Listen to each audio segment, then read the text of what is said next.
Good morning everyone. This is Vishal. Today we are going to discuss about our lecture 4 economics. In this lecture we cover consumption, production, exchange and distribution, microeconomics, macroeconomics, positive and normative analysis, deductive and inductive method of investigation. So guys आज का जो हमारा ये session होने वाला है इसमें हम लोग जो इकोनॉमिक्स के एज ए बेसिक टर्म है just like consumption, production, exchange and distribution, micro economics, macro economics, positive और normative analysis, deductive and inductive method of investigation, इसको हम लोग कवर करेंगे।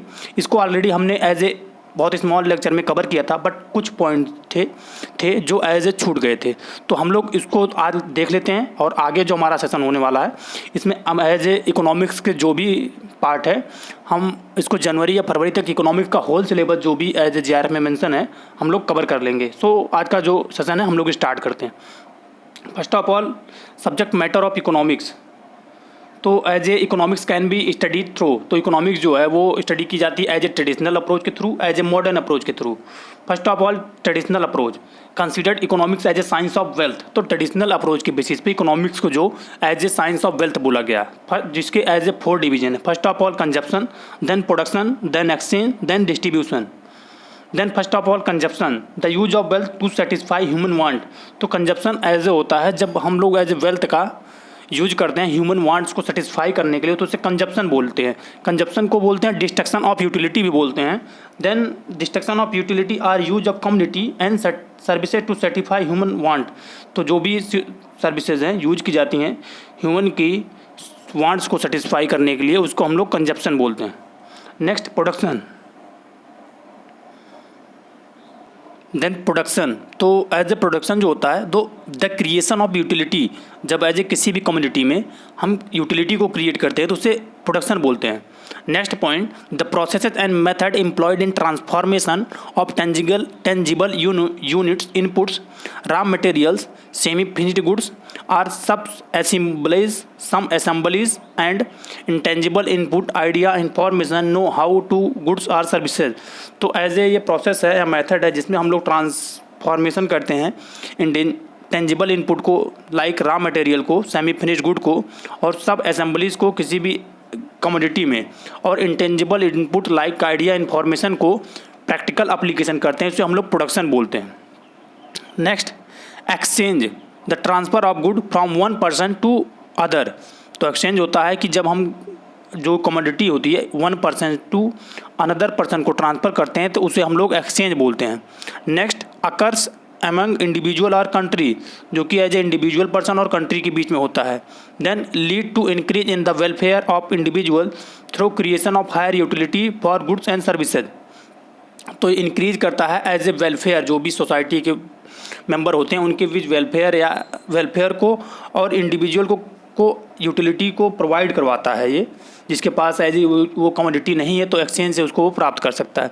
Then distribution, sharing of wealth that is produce among the different factor of production. तो distribution होता है कि wealth को एज ए प्रॉपर तरीके से डिस्ट्रीब्यूशन करना। Then personal distribution, then functional distribution of income. तो 2 टाइप का होता है, पर्सनल डिस्ट्रीब्यूशन होता है, फंक्शनल डिस्ट्रीब्यूशन होता है। First of all personal distribution relate to the forces governing the distribution of income and wealth among the various individual of a country। तो ये रिलेट करता है और फोर्स होता है जो कि गवर्न करता है इनकम और वेल्थ को इंडिविजुअल और एक कंट्री लेवल पे। देन फंक्शनल डिस्ट्रीब्यूशन और factor share distribution, the share of total income received by each factor of production like land, labour, capital and organisation. तो ये शेयर होता है टोटल इनकम का जो कि डिफरेंट जो भी फैक्टर ऑफ प्रोडक्शन है उससे जो प्राप्त होता है उसको हम लोग बोलते हैं functional distribution of. Then factor of production, then land give us, तो लैंड जो होती है वो रेंट देती है। देन लेबर जो होता है वो वेज देता है। देन जो कैपिटल होती है वो इंटरेस्ट देती है। देन इंटरप्राइज जो होता है वो प्रॉफिट देता है। देन मॉडर्न अप्रोच में macro economics, then macro economics. तो macro economics and macro economics हम लोग देख लेते हैं। First of all macro and macro economics, the two term were first coined and used by Ragnar Frisch. तो जो macro economics और मैक्रो टर्म था first of all Ragnar Frisch ने 1933 में इसको इंट्रोड्यूस किया था। The term derived from the Greek word, तो जो टर्म था वो ग्रीक वर्ड से लिया गया था। Macro economics, macros means small, macro economics, macros means large. Then micro economics or price theory, तो मैक्रो इकोनॉमिक्स जो हम लोग को प्राइस थ्योरी बोलते हैं, ये क्वेश्चन डायरेक्टली पूछा जाता है।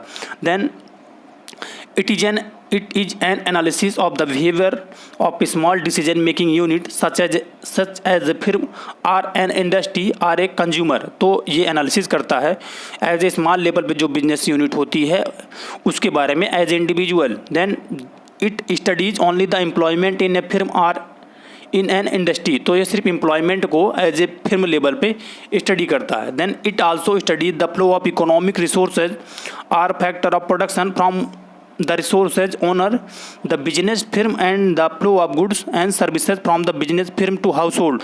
ये स्टडी और मतलब इंक्लूड करता है जो भी इकोनॉमिक रिसोर्स होते हैं, फैक्टर ऑफ प्रोडक्शन होते हैं और रिसोर्स ओनर होते हैं उनके बिजनेस फिर्म के बारे में, और जो भी गुड्स होती हैं जो कि फ्लो करती हैं और सर्विसेज होती हैं वो हाउस होल्ड के लिए या बिजनेस फिर्म के लिए जो कि इंपॉर्टेंस होती हैं उसके बारे में स्टडी करता है एज ए इंडिविजुअल लेवल पे। Then micro economics or price theory. First of all, then it study the composition of such flows and how the prices of goods and services in the flow are determined।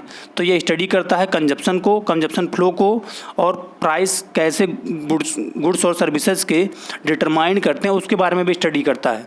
Then assumption of full employment, तो ये assumption है वो full employment का। Then importance of micro economics. First of all जो importance है functioning of free enterprise economic, तो ये as ए pre enterprise के रूप में वर्क करता है। जो इसका एग्जांपल है प्रोड्यूसर इजकल to allocation of productive resources, तो प्रोड्यूसर होता है और एलोकेशन करता है वो प्रोडक्टिव रिसोर्सेज का एज ए प्रॉपर तरीके में। Then distribution of good and services, तो प्रॉपर तरीके में एक डिस्ट्रीब्यूशन करता है गुड और सर्विसेज का। Then determination of prices, price का डिटर्मिनेशन करता है। Then efficiency in consumption and production, तो इफिशियंसी को ये मेजर करता है कंजप्शन और प्रोडक्शन में, welfare of the masses. Then limitation of micro economics. First of all जो इसका लिमिटेशन है it does not give an idea of the functioning of the economics as a whole, तो ये as ए जो idea होता है और फंक्शन जो है ये एज ए इंडिविजुअल लेवल पे करता है, कंट्री लेवल पे नहीं करता, सबसे बड़ा इसका यही लिमिटेशन है। Then it assumes the existence of full employment, ये एज्यूम करता है एज ए फुल एम्प्लॉयमेंट में। Then macro economics or theory of income and employment, तो मैक्रो इकोनॉमिक्स जो बोलते हैं वो theory of income and employment बोलते हैं, ये काफ़ी इंपॉर्टेंट और डायरेक्टली पूछा जाता है। देन फर्स्ट जो इसका पॉइंट है analysis of aggregate and average pertaining to the entire economic, तो इसमें एनालिसिस करते हैं एज एग्रीगेट और इंटायर इकोनॉमी को। देन एग्जाम्पल जो इसका है वो national income, gross domestic product, GDP, total employment, total output, total consumption, aggregate demand, aggregate supply. Then importance of macroeconomics. It is helpful in understanding the functioning of a complicated economic system. तो ये काफ़ी helpful होता है complicated as economic system में study करने के लिए। Then formulation of useful economic policy for nation to remove the problem of unemployment, inflation, rising prices and poverty, तो ये फॉर्मुलेशन करता है जो भी यूजेज होते हैं इकोनॉमिक पॉलिसी को उसके बारे में, जो नेशन करता है रिमूव करता है प्रॉब्लम को, अनएम्प्लॉयमेंट को उसके बारे में, इन्फ्लेशन के बारे में, और प्राइस कैसे राइज हो रहे हैं उसके बारे में, और पॉवर्टी के बारे में ओवरऑल एनालिसिस करता है। Then through macro economics the national income can be estimated and regulated, तो मैक्रो इकोनॉमिक्स से नेशनल इनकम जो होती है वो एस्टिमेट की जाती है और रेगुलेट की जाती है।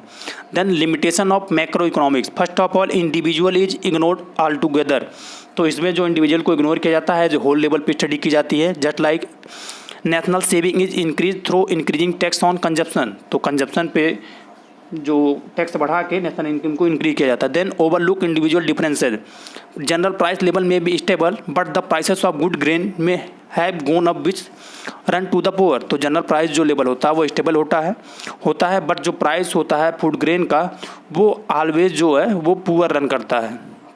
Then economics is both positive and normative science, तो इकोनॉमिक्स जो है वो पॉजिटिव और नॉर्मेटिव दोनों साइंस है, उसको हम लोग देख लेते हैं पॉजिटिव कब साइंस होती है नॉर्मेटिव कब होती है। तो पॉजिटिव जब होता है it is only describe what it is, तो जब ये सिर्फ डिस्क्राइब करती है व्हाट इज को।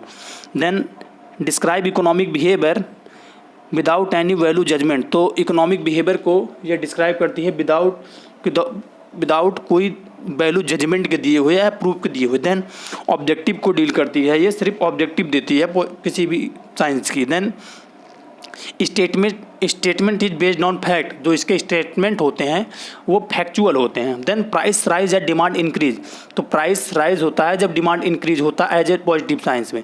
Then normative science what it ought to be, तो ये जो नॉर्मेटिव साइंस है ये बताता है कि क्या होना चाहिए एज ए प्रेजेंट टाइम पे, ये नहीं कि क्या है। Then evaluate them with moral judgement, तो इसको जो इवेल्युएट करता है ये मोरल जजमेंट के साथ इवेल्युएट करता है। देन ये सब्जेक्टिव होता है। Then statement involve ethical value, तो इसके जो स्टेटमेंट होते हैं वो इथिकल वैल्यू या एथिक्स से रिलेटेड होते हैं नॉर्मेटिव साइंस में। Then rising prices as a social evil, तो प्राइस जब सोशल इविल होती है तो प्राइस इसके बढ़ते हैं। Then method of economics investigation, first जो मेथड है वो डिडक्टिव मेथड है, देन जो है वो इंडक्टिव मेथड है। Then example of inductive and deductive investigation, first जो है वो economic law, there are two method of economics law, first जो है वो deductive method.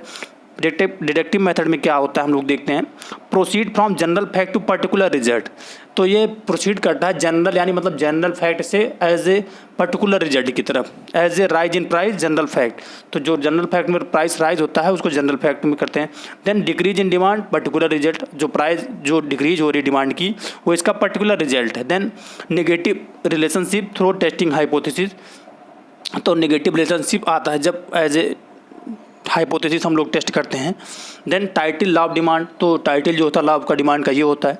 Then inductive method proceed from particular fact to general result, तो ये जो होता है वो पर्टिकुलर फैक्ट से जनरल रिजल्ट की तरफ जाता है, एज ए मतलब पर्टिकुलर किसी इंडिविजुअल का पर्टिकुलर से जनरल की तरफ जाता है। Then rise in income particular fact, तो जो एज ए राइज हो रही है किसी इंडिविजुअल की इनकम इंक्रीज हो रही तो पर्टिकुलर फैक्ट है। Then increase in consumption particular result, तो एज ए होल जब इंक्रीज हो रही है कंजप्शन तो पर्टिकुलर रिजल्ट है, तो यही इंडक्टिव मेथड है। Then positive relationship through testing of general result from particular fact, तो जो पॉजिटिव रिजल्ट आता है इसमें जब हम लोग general result to particular fact की तरफ जाते हैं, जबकि एज ए डिडक्टिव में नेगेटिव आता है। Then title law of consumption, तो लॉ ऑफ कंजप्शन जो है वो इंडक्टिव मेथड में आता है, जो लॉ ऑफ डिमांड था वो डिडक्टिव में इसका एग्जाम्पल था। Sense next difference between inductive and deductive method, तो फर्स्ट ऑफ ऑल देखते हैं डिडक्टिव मेथड, देन हम लोग देखेंगे इंडक्टिव मेथड। तो डिडक्टिव मेथड जो होता है also known as abstract analytical and priori method, तो इसको हम लोग बोलते हैं एब्स्ट्रैक्ट मेथड, एनालिटिकल मेथड और priori method. Then range from general to particular energy, तो ये जो रेंज करता है वो जनरल टू पर्टिकुलर की तरफ जाता है। Then based on abstract reasoning and not on fact, तो ये रीजनिंग बेस्ड होता है, फैक्चुअल बेस्ड पे नहीं होता है। From indisputable fact about human nature and deduce to individual cases, तो ये डिस्प्यूटेबल फैक्ट की तरफ जाता है और ह्यूमन नेचर होता है। And deductive to individual case और डिड्यूस होता है इंडिविजुअल केस में। Then no accuracy, first of all deductive method में एक्यूरेसी बहुत कम होती है। देन इसको स्टैटिक अप्रोच बोलते हैं। Inductive method also known as historical empirical posterior method, इसको हम लोग हिस्टोरिकल बोलते हैं, इंपेरिकल बोलते हैं और पोस्टेरियर मेथड बोलते हैं। Range from particular to general, तो ये जो पर्टिकुलर से जनरल की तरफ जाता है। Actual fact are collected arrange and them general conclusion are drawn, तो एक्चुअल फैक्ट जो होते हैं वो कलेक्ट किए जाते हैं, अरेंज किए जाते हैं और जनरल कंक्लूजन उसको दिया जाता है। Then technique of a practical approach to the problem of economic science, तो टेक्निक जो होती है प्रैक्टिकल अप्रोच की वो problem as a economic science में डील करती है। Then accuracy because of calculation under statical tools, तो इसकी एक्यूरेसी जो होती है वो हाई होती है in comparison to detective method में, बिकॉज इसमें स्टैटिकल टूल यूज होते हैं। देन डायनेमिक अप्रोच, तो ये as a dynamic approach. I think हमारी जो स्लाइड थी आज की सब कंप्लीट हो गई, जिसमें हम लोगों ने difference between inductive and detective method को डील किया, example of detective and detective investigation इसको डील किया। Then method of economics investigation को कवर किया। Then economics is both positive and normative science, इसको डील हम लोगों ने किया। Then limitation of macro economics, इसको हम लोगों ने डील किया। Then importance of macro economics, इसको डील किया। Then macro economics or theory of income and employment, इसको हम लोगों ने डील किया। Then limitation of macro economics, इसको हम लोगों ने डील किया। Then importance of macro economics, इसको हम लोगों ने डील किया। आप लोग साथ में स्क्रीनशॉट लेते रहिए। Then micro economics or price theory, इसको हम लोगों ने डील किया। Then micro economics or price theory, इसको हम लोगों ने डील किया। Then micro and macro economics, इसको हम लोगों ने डील किया। देन मॉडर्न अप्रोच को हम लोग ने डील किया। देन फैक्टर ऑफ प्रोडक्शन, इसको हम लोगों ने देखा। देखिए लैंड जो होता है वो रेंट देता है, लेबर है वो वेज देता है, देन कैपिटल होता है इंटरेस्ट देता है, इंटरप्राइज जो होता है प्रॉफिट देता है। देन पर्सनल डिस्ट्रीब्यूशन, इसको हम लोगों ने डील किया। देन डिस्ट्रीब्यूशन को हम लोगों ने कवर किया, एक्सचेंज को कवर किया, प्रोडक्शन को कवर किया, कंजप्शन को किया। Then as a traditional approach जो थे उसके बारे में हम लोगों ने डील किया। सब्जेक्ट मैटर जो इकोनॉमिक्स होता है हम लोगों ने उसको पढ़ा।